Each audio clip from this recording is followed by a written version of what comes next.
A paz e alegria, queridos irmãos, é com grande alegria que nós estamos aqui para responder a pergunta da Juliana. Roda a pergunta.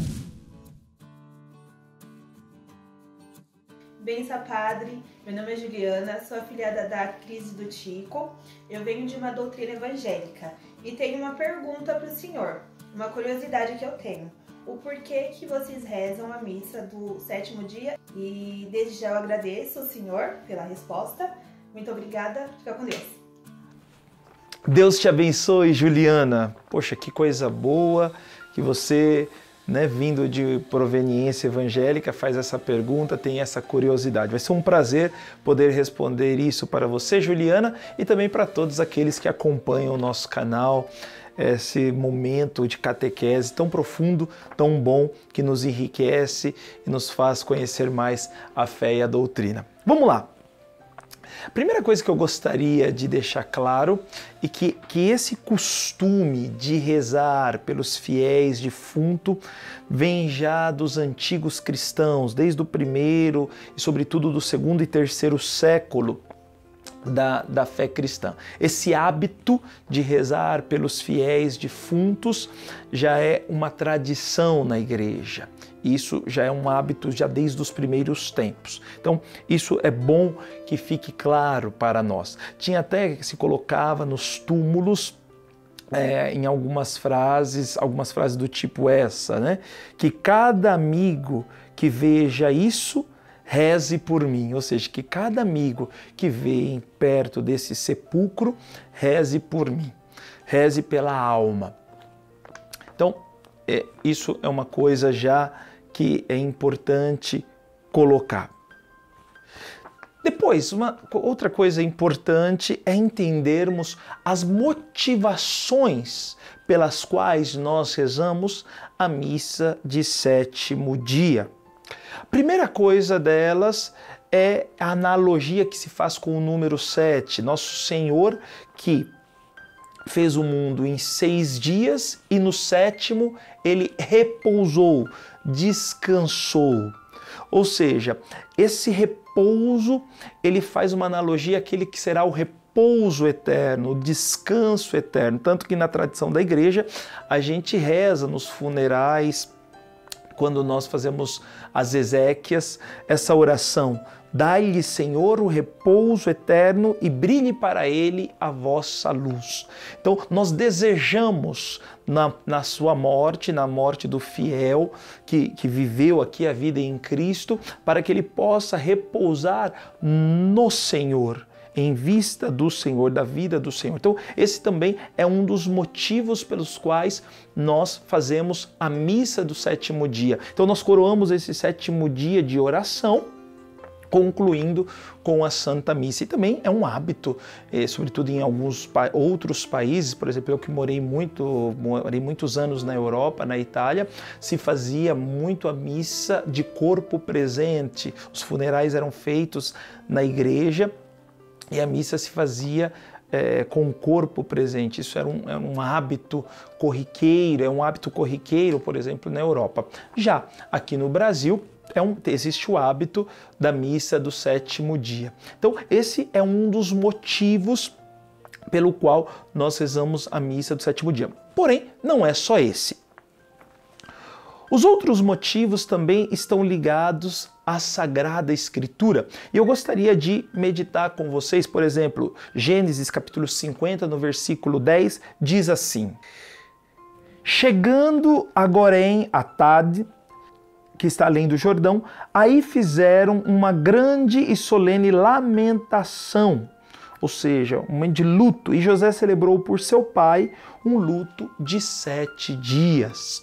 Depois tem uma outra passagem bíblica que eu vou pegar com você, que se encontra em 1 Samuel, no capítulo 31, no versículo 13. Esse texto aqui, ele se refere a Saul. E aqui é interessante que diz assim: depois recolheram os seus ossos, os ossos de Saul, e os enterraram debaixo da tamargueira de Jabes e jejuaram durante 7 dias. Isso depois da sua morte. Depois tem um outro texto que é de Judite, no capítulo 16, no versículo 24, que diz assim: a casa de Israel chorou-a por 7 dias, ou seja, chorou a morte de Judite. Entende? Era um costume já desde os primeiros tempos, até mesmo antes de Cristo. E depois eu gostaria de ler Eclesiástico, capítulo 22, no versículo 11, também Sirácides, em algumas traduções, que diz assim: chora mais docentemente por um morto, pois repousará.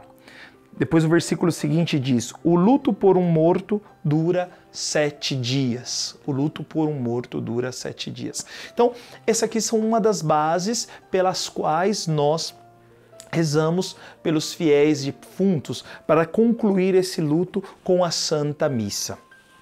Um outro motivo pelo qual nós rezamos a missa de 7º dia é um pouco pela extensão geográfica do nosso Brasil. O que acontecia? Às vezes morria um ente querido aqui em São Paulo, os parentes estavam lá no Nordeste ou vice-versa e não dava tempo de chegar a tempo para viver o funeral, os últimos momentos, a despedida.